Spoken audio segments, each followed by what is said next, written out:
Dahil sa bunganga ni Claire Castro as usually, nabubuking yung paano ang takbo ng gobyerno ngayon. Dito, sa press briefing na to, mabubuko na naman na itong administrasyong ito, particular na si President Bangag, nagdedesisyon ng hindi pinag-iisipan talaga ng malalim.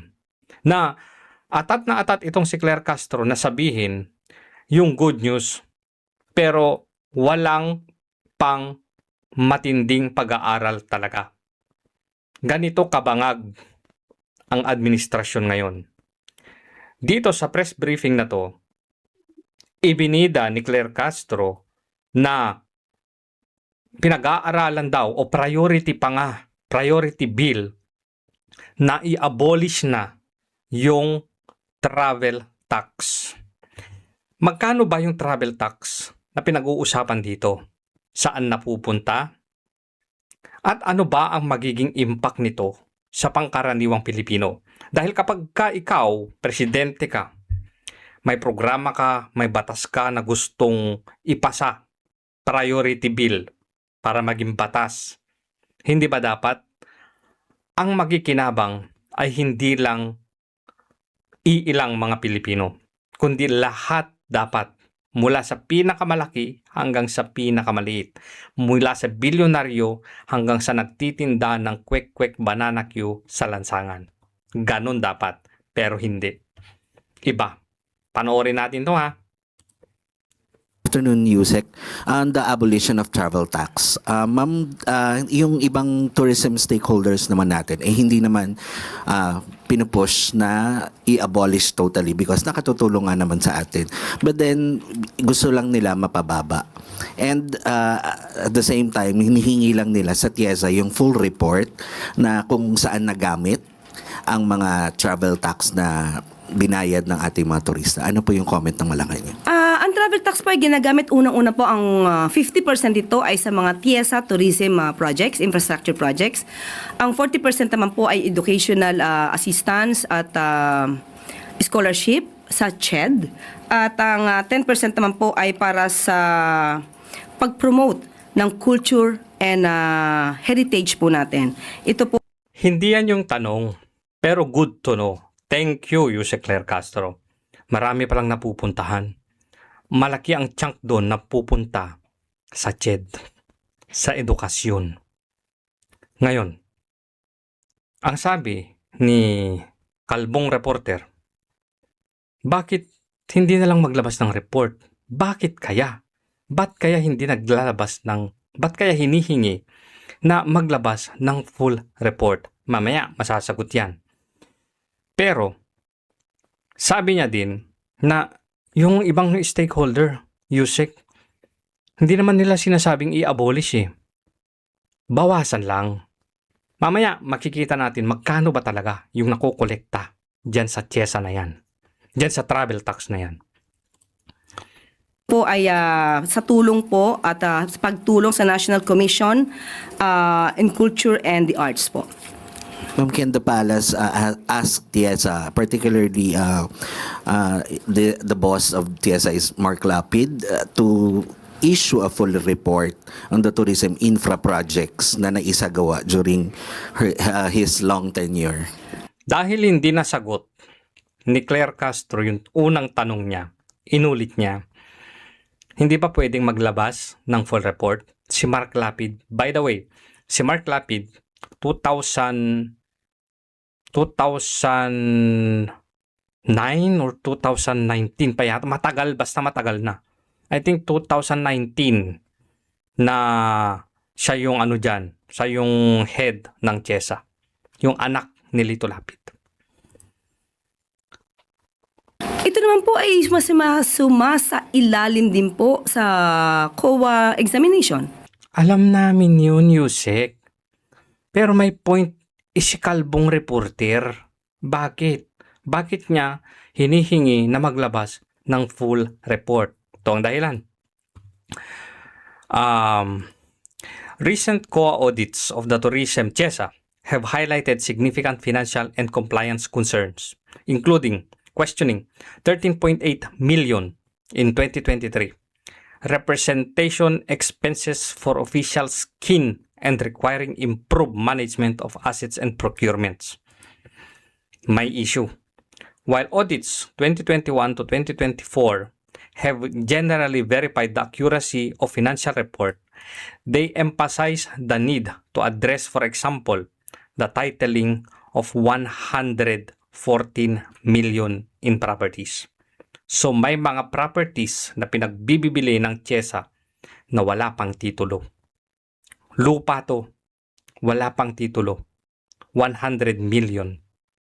2023 to 2025, 2 taon. The 2023 audit noted that 1 million in questionable hotel airlines expenses for relatives of officials and in some cases individuals not connected to TIESA during the trips of Boracay, Palawan, and Baguio.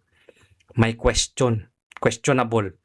1 million daw ang hindi na ipapaliwanag na expenses ng mga kamag-anak ng mga opisyal sa TIESA na ginamit sa Boracay trip at Palawan at Baguio. Imagine, kahit yung mga kamag-anak ng mga opisyal, ginagastusan pala ng taong bayan. Yan o, questionable. Hindi nila may... Bakit kasama pa kasi yung mga pati kamag-anak? Yun yung tinatanong ng kalbong reporter, Yusek. Pero, as usual, paikot-ikot ka na naman. Tuloy natin to. So hindi lang po kinakailangan na orderan pa sila na magbigay ng kanilang report patungkol po dito dahil Kailangan nga kasi may mga questionables nga. ang COA po ay tinitignan din po ang kanilang mga pagre-report. Isang follow-up mula kay Tristan Nadalo, Follow up. Newswatch Plus. Good afternoon, Yusek. Follow-up lang po dun sa travel tax. Paano po kaya saan nakukunin ngayon ng gobyerno yung mga posibleng mawala because of the abolition of travel tax and ma-assure ba na mapupondohan pa rin yung mga, let's say, kumukuha doon for education, culture, and yung iba pa pong nakikinabang doon sa travel tax? Bago natin pakinggan yung walang kwentang sagot ni Yusek. Walang kwentang sagot. Ang tanong, saan po kukunin yung mga mawawalang koleksyon ng travel tax kung i-abolish na po ito? Magkano ba yung koleksyon ng travel tax? In 2024, the Philippines recorded a surge in travel tax collection reaching approximately 7.75 billion. Almost 8 billion yung mawawala kapag inabolish yung pagsingil ng travel tax. A 7.62% increase over pre-pandemic 2019 levels driven by, pakinggan nyo, 7 million Filipinos traveling abroad. Saan daw nanggagaling yung malaking chunk ng koleksyon? Yung mga Pilipinong nagbabayad ng travel tax palabas ng bansa. Ginagawa daw ito para makapag-attract tayo ng mga turista na pupunta sa Pilipinas. Pero, kabaliktaran naman pala ito. Dahil yung travel tax ay binabayaran ng mga Pilipino na kayang mag-travel abroad. Palabas yun ng bansa. Tatanggalin mo yung travel tax. Mas pinamura mo pa ngayon yung ticket palabas ng bansa para maglamyerda. May problema tayo sa domestic flight prices. Yun ang problema natin.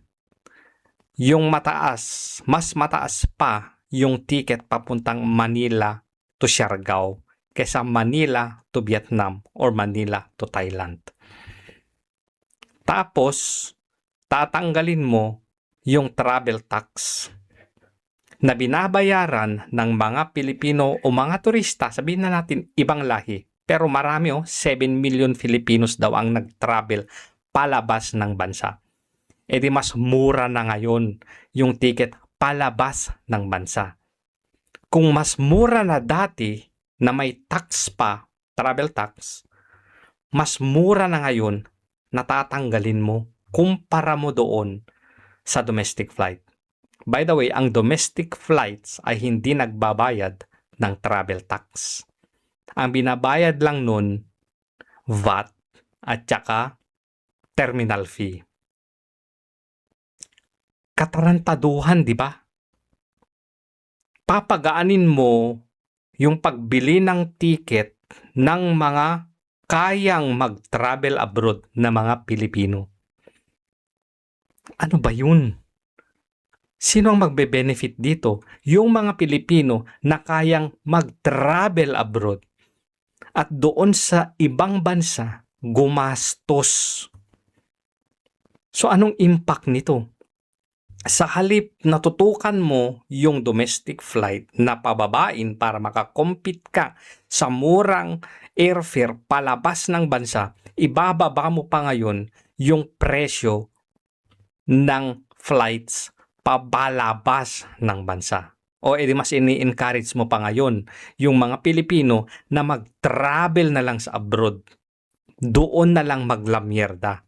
Mas mura na ngayon. Nawalan ka na ng koleksyon ng travel tax. Yung pera na dala-dala ng mga Pilipino sa halip na gastusin domestically sa abroad ngayon, gagastusin. Proud pa si Yusek dyan. Balikan natin to. Saan daw manggagaling? Saan daw manggagaling? Yung ito 7.75 billion. Yan yung mawawala. Kung mawawala yan, saan kukunin ngayon? Pantustos sa CHED, pantustos sa culture and arts, pantustos sa tourism infrastructures. Saan kukunin? Sagot, matalinong Yusek.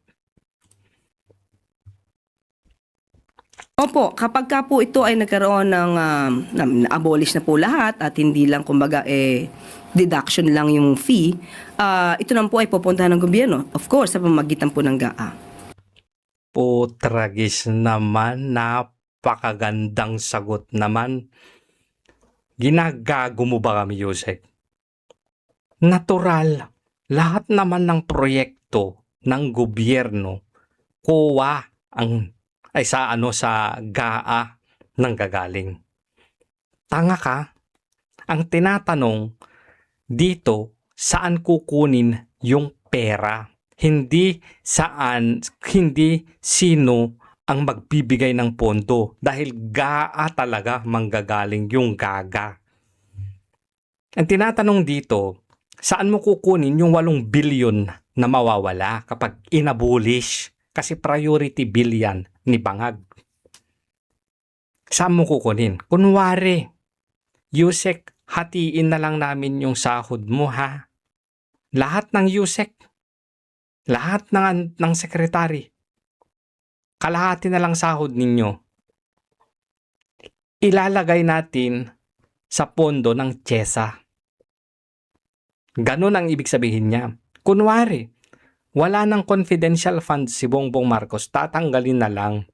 Ilalagay na lang sa pondo ng TSESA kasi i-abolish na natin yung pagsingil ng travel tax. Yun ang ibig sabihin niya, Yusek. Tinatanga mo kami. Alam naman namin, matik yun. Sa GAA talaga manggagaling yun. Pondo nga ng gobyerno di ba tanga ka talaga Ang bobo mo talagang sumagot akala mo naman may laman yung sagot. Ampaw. Ano ba tong klase ng Yusek na to? Yusek, huwag ka nang sumahod bilang Yusek. Total, mas malaki naman yung sahod mo sa YouTube.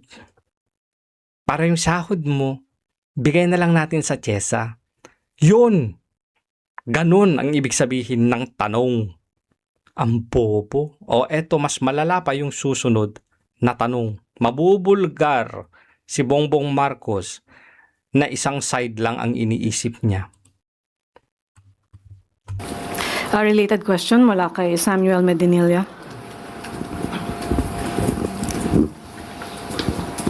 Breeze. Good afternoon po. During po dun sa LEDAC meeting kanina, na-present po ba ng economic managers kay President Marcos yung expected impact nung abolition ng travel tax? Magandang tanong. Kapag nag-abolish ka ng koleksyon at hindi ka na magkokolekta, may positive side at may negative side. Tinanong niya, nasabi ba sa Pangulo yung impact? Ibig sabihin, negative at positive yan. Tama? Tuloy. Tapos kung yun po ba, kahit na alam na niya yung mga possible impact, nag-decide pa rin ba siya na kung suportahan yung nasabing bill? Sa kanina po ang napag-usapan lang po ay kung ano maitutulong nito sa ating ekonomiya. Yun lang. Yung maitutulong lang sa ekonomiya. Positive side. Ano bang may tutulong sa ekonomiya, Yusek? Na mas mura yung mga turista na kunwari pupunta sa Pilipinas. Tapos yung ticket nila pabalik mas mura na. Magkano lang yun? $20 lang yun, Yusek. Yung mga nasa Europe, pupunta sa Pilipinas, kunwari, magbabakasyon, magbabayad yan minimum 1,000 euro. Yung ide-deduct mo, magkano lang yun? Wala pang 20 euro. Tingin mo, yung turista na kayang magbayad ng 1,000 euro sa air ticket niya, iisipin pa ba niya na, uy, sa Pilipinas na lang tayo kasi wala ng travel tax yung pabalik. Makakasave tayo ng mga 20 euro, sabihin natin. Walang kwentang 20 euro dito sa ibang bansa, dito sa Europa. Kung tutuusin, wala. Hindi nila iisipin yun. Paano makakatulong yun sa ekonomiya, Yusek? So, ibig mong sabihin, dadami ang turista dahil wala ng travel tax. Ganon? At ito yung positive lang na epekto sa ekonomiya, ang sinabi, ang nakita, ang pinag-usapan. Paano naman yung negative impact? Paano naman yung halos 8 bilyon na nawawala? O mawawala? Saan kaya kukunin? Anong mga proyekto ang babawasan? Anong ahensya ng gobyerno ang tatanggalan ng pondo?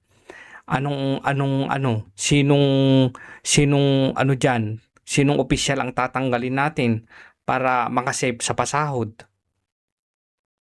'Di ba? Ganun.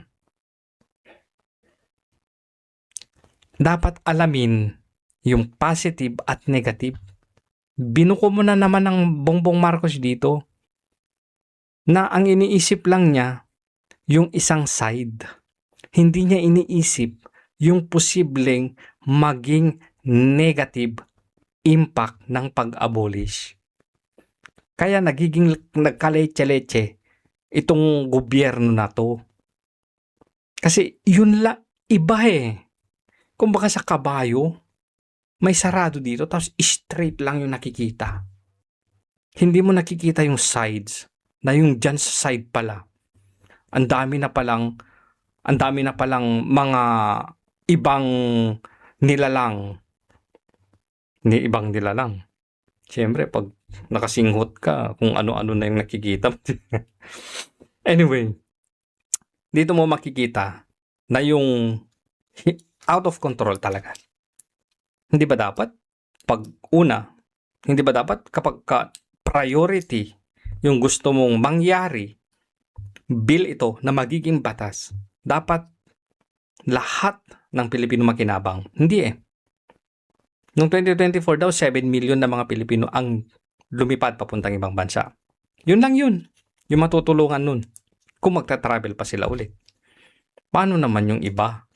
Yung 100 million mahigit na mga Pilipino sa priority bill na yan. Bakit priority yan? Di ba? Matutulungan ba niyan yung simpleng nagtitinda ng banana Q, kwek-kwek, pares, yung mga maliliit. Nagtitinda ng sigarilyo, takatak boys. Matutulungan ba niya yan? Tapos yan yung paglalaanan nyo ng oras, ng pera, ng taong bayan na iilan lang naman yung makikinabang. At saka kapag yan nag-travel abroad, big sabihin, kaya niya magbayad. Bakit yun yung tatanggalan natin? Bakit yun yung i-abolish? Kumbaga, free money na yan sa Pilipinas eh. Tapos tatanggalin mo. Napakatanga talaga ng gobyerno to, hindi ko maintindihan.